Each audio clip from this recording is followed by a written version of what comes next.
You're gonna add 1.5 cups of sugar, half a cup of vegetable oil. Okay, there we go. 2 eggs and 1 cup of pumpkin. I'm gonna go ahead and put the camera down to do this. Now you're just going to combine this together.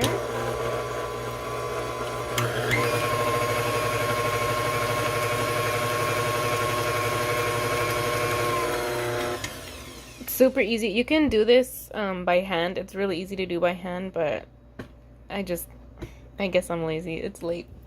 It's it's only 9. I thought it was like 10. But yeah, so yeah, sorry.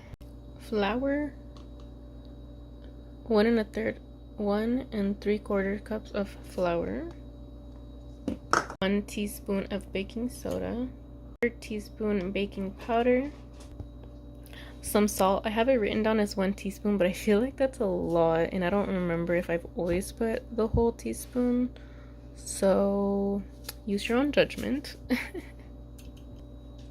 Half teaspoon of ground cinnamon, about this much ground cloves. I start off with a little bit and then I taste the batter. Yes, it's raw, but I taste it, and if it needs more, I add more. So just start small because cloves are very strong and you cannot take it away. So there it is.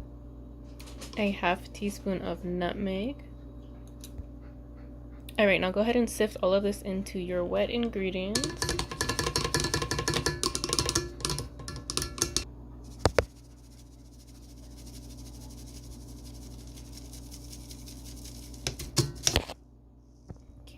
Go ahead and preheat the oven to 350 degrees, and then we're gonna go ahead and mix the dry ingredients in with the wet.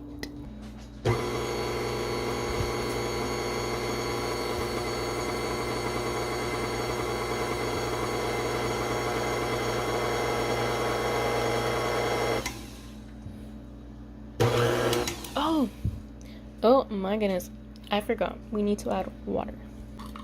I'm gonna use this cup that still has some pumpkin in it. I'm gonna add the water to this and then add it.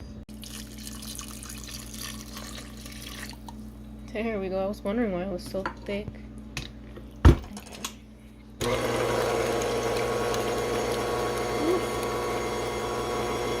Oh my god, no! Oh, it was a 1/3 cup of water. That sucks. Why didn't I read better? It's a 1/3 cup of water, not 1 cup of water. I swear I always add a cup of water. What? Okay, well, I'm gonna test it out and see if it works. If it does, I'll post this. If it doesn't, I will not post it. So, just for the experiment, I'm gonna go ahead and try and make this with the cup of water. I did add extra spices. Here we go. I'm gonna go ahead and put it in the oven, and then when it is done, I'll let you guys know how it came out. Well, if it came out good, because if not, like I said, I'm not gonna post it. I'll just remake it tomorrow. It's not a big deal. So here's the pumpkin bread straight out of the oven. It actually rose pretty fine, so I'm not sure if the water messed it up at all. It could have evaporated. I don't know. I'll go ahead and let you guys know the taste tomorrow to see if it's watered down or not. But yeah, thankfully that this came out good. Look at that. It's actually a little domed more than usual, but oh well. This is how it came out. Oh, okay. Eh. Are you taking a video? Mm-hmm. Oh, okay. Hi. The flavor is good. It's just a little muted. So instead of adding a cup of water like I did, go ahead and pay attention and add your 1/3 cup of water, and it'll be perfect.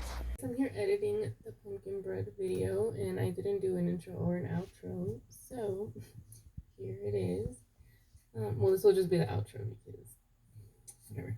I hope you guys liked it. Like I said, don't add too much water, and it'll be perfect. You won't have to add any more seasoning like I had to because it had kind of diluted the taste. It's really good. The ends are one of my coworkers' favorites because she loves like the more crispy part. But this bread is super moist. You can even add chocolate chips or white chocolate chips, and it'll taste so good. You could sprinkle some pumpkin seeds on the top so that it's more like the Starbucks pumpkin bread. That tastes really good too. yeah, I'm just really bummed that I added a cup of water, but it's okay. It came out a little bit more dense with the more water, but it was really not that big of a deal. So yeah, I hope you guys enjoyed it. Let me know what other fall, Halloween, holiday type of baking you want me to do because I'm so excited. I want to make a brain cake. So hopefully I'll do that this coming week. But yeah, just let me know what you would like to see next and go ahead and subscribe so that you don't miss any of my videos. Bye guys.